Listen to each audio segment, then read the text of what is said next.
ना खाने में पाया ना पीने में पाया, जो मजा बेस्ट फ्रेंड को जलील करने में पाया वो किसी और चीज में ना पाया।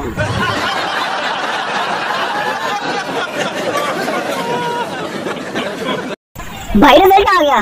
ये 3 अल्फाज पल भर में एक हंसते खेलते इंसान की दुनिया उजाड़ देते हैं।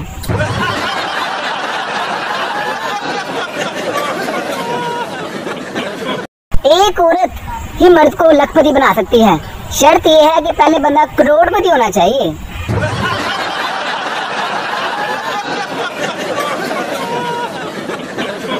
पुराने वक्तों में बीवियों का सिर्फ एक ही यूनिवर्सल नाम हुआ करता था, अरे पप्पू की माँ।